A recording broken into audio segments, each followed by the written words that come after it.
Hi, readers. My name is Dawn Hughes, and I'm the coordinator for Booktrib's book club program. I'm here today with author David Brown to talk about his book, Gigantic Leap First Contact. It's the first book in an exciting new series, and it's also one of the selections available in Booktrib's book club program for November. Thank you so much for taking time out of your schedule to talk to us today, David. Well, thank you. I'm happy to be here and glad to do the best I can. The book sounds fantastic. I can't wait to read it. But to give our viewers a little bit of a spoiler, well, no spoilers, but what can you share about the novel that we wouldn't find on the jacket cover? Well, let me tell you a little bit about the history of the book. Sure. I was working many moons ago at NASA, designing the landing gear for the lunar module. And we had simulated over 1 million landings on the computer. And at the same time, I'd also be working on a scientific paper calculating the probability of life on other planets. My mentor, who was Carl Sagan, who was pretty Wow. well known for all the things he did, encouraged me to adapt what I was writing to a novel. And so that started now, as you can imagine now, that's like 40 or 50 years ago, 50 some years ago. Instead, in order to reach a broader audience, is what he wanted me to do. He had done that with his book Contact. So that's what I did. And while I experienced writing nonfiction, writing a fiction novel presented a fun new challenge for me. And I'm excited to share this little iteration of A Gigantic Leap with your book club. That's awesome. Why do you think that's such a great origin story? And congratulations on making the transition, but from fiction or nonfiction to fiction. But you had mentioned that you want to share it with the book club. Why do you think it's such a great book club selection?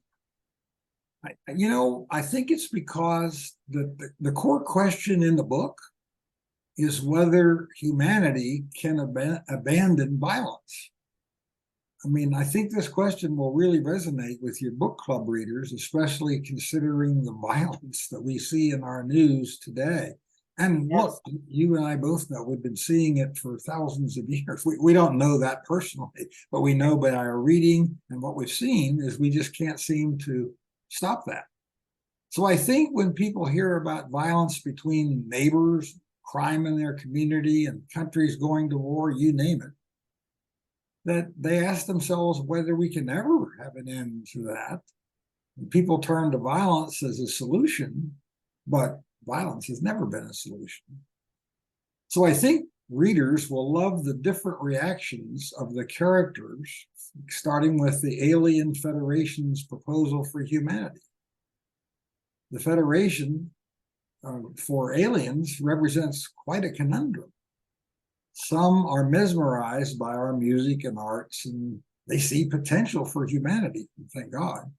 Yeah. But others are horrified by our violent tendencies. In their particular, they're billions of years older than we are, and they don't have that. They learn that violence doesn't solve anything. I guess because they've been around for billions of years more than us. Right. So but they worry about what if we mess up their utopian civilization and they tarnish it with our violence. For the humans, we follow characters of varying moral integrity. Some immediately follow a call to action, while others are blinded by their own greed, even in the face of their final judgment. I think readers will love discussing the character's motivation and will draw parallels to public figures and people they know in real life.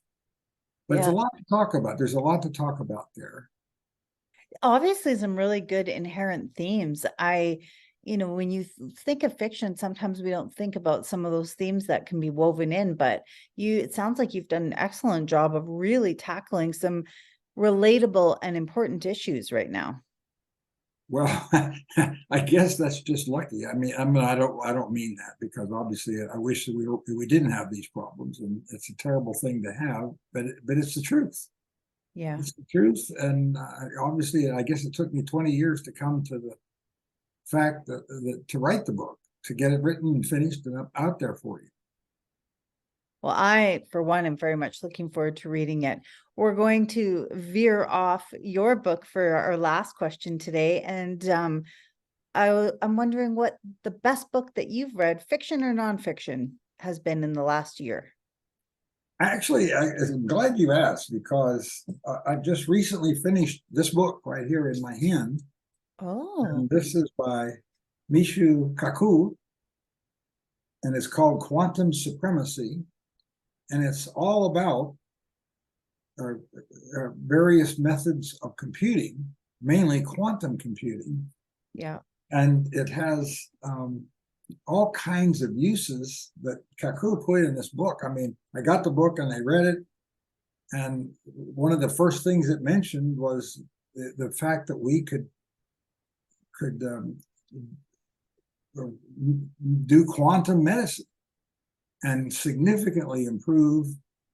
And I believe that people billions of years ahead of us will also think that too, because the quantum computer is so much faster than the ones I'm sitting here talking to you on. I mean, by thousands and fold, thousands of fold. Yeah. So these innovations may inspire other technologies, and the Federation possesses and offers to humanity stuff that they can give us if we learn our lesson and can somehow stop violence from being our main way to solve problems. I love it. I feel like I could talk to you about that topic, plus your time at NASA all day, but I know we have to wrap this up. So thank you again for your time. And for more information about David and his book, please check out the book club page on the booktrib.com website. Thank you so much.